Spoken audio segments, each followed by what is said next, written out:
Hi, I just got it. Starry Night, month 1. Let's jump in.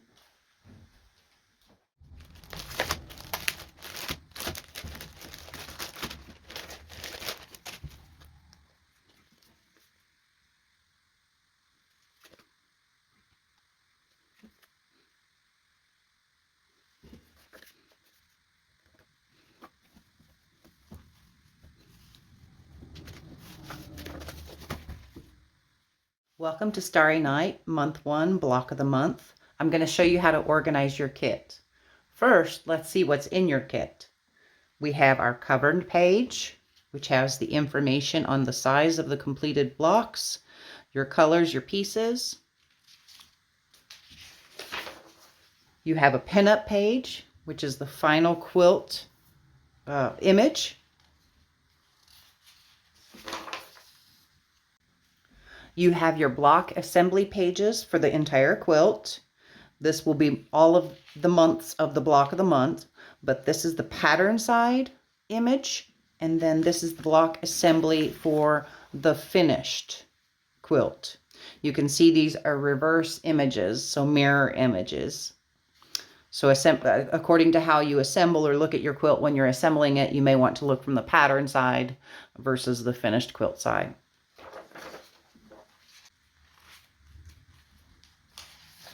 So month 1 assembly guide will be 2 blocks, A1 and A2. Again, this is for the assembly portion, so you're looking at from the pattern side or you're looking at it from the finished quilt side.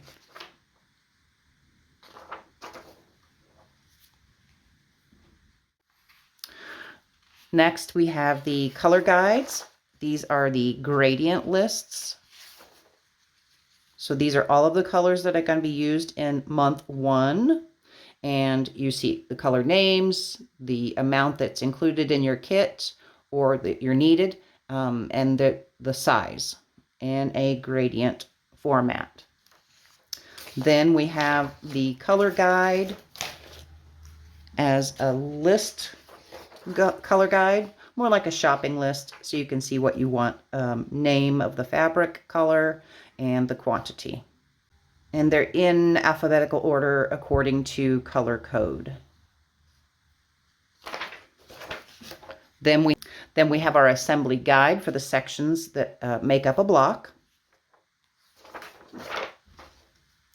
And then next we have our cut guide. So again, we have our colors, the color code, the quantity that's needed, and then these are the pieces that are cut out of this particular color. And you'll have one for each of the colors in this month or kit, for example. Then after the cut guide, we have the actual pattern on newsprint. And it says 1 of 6. We have them all here. Then we have our fabrics. Our fabrics are all labeled with their color code. They are sorted alphabetically per size. So these are all alphabetical, these are all alphabetical, and these are all alphabetical. Our kit also includes a magnet of the completed quilts, extra stickers, who doesn't want legit kit stickers, and of course, most importantly, don't panic. We also have a general guide and assembly instructions. These are included in all of the kits.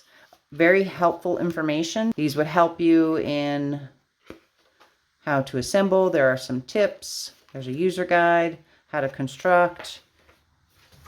Very helpful information in the general guides. So how do you approach organization?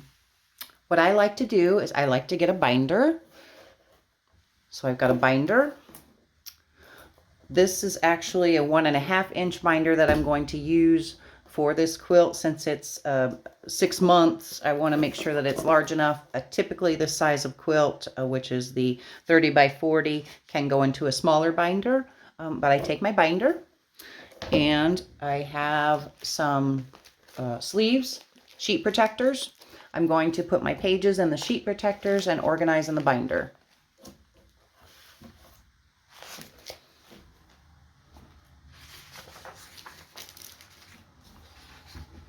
So with my first one, I like to take my pin up and I like to put it on the outside of my binder. That way I know where everything is. I know what project this is.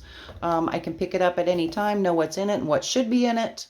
Yeah, and it's a good motivational. I can see the image of the finished quilt and I'm working on it.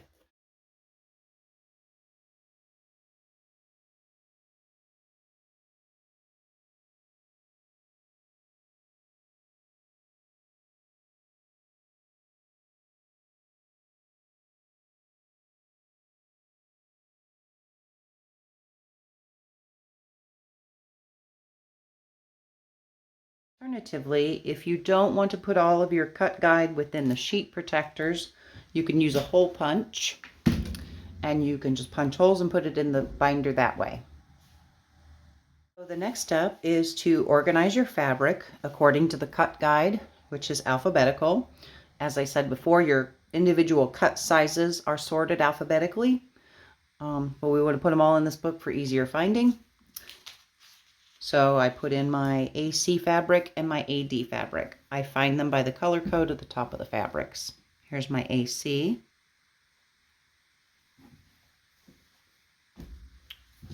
AC fabric, asparagus, AD peacock. There are my two cuts on page. That carefully. Find my next fabric, which is basil, calypso.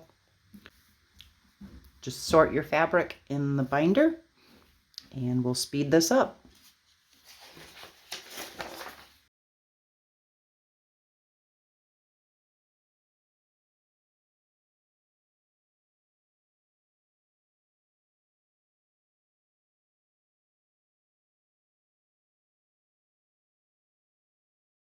So now that we have our binder organized, let's discuss the pattern. When you look at your pattern, you're seeing these gray areas. These are the seam allowances around the entire section. It's a 1/4 inch. So that's what the gray area is. This is your block designation, for instance. A1A, A1B, A1C, however many are needed to assemble a block size. That would be these numbers. The other numbers that you see would be called the assembly sequence numbers, and that is your 1, 2, 3, 4, 5. These are the order in which I sew my fabrics to my pattern. So for instance, my first color that I would be putting on this pattern, sewing to this pattern, would be QC. These letters are the colors that coordinate with all of your fabrics that you put in your binder. So you would need to find color QC, and that's your first color.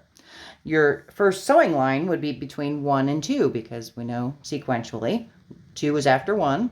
So 1, our next fabric is NS. So I would find NS in my binder and I would attach it at that time by sewing through this line. And I do sew through that seam allowances all the way through.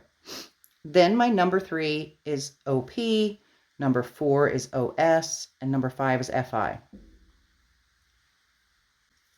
Once you've sewn all of the fabrics onto each of these block sections, you assemble the blocks according to the block assembly guide. Please check out my Starry Night Block of the Month, Month 1 video, and we will start putting our pieces and sections together for Month 1.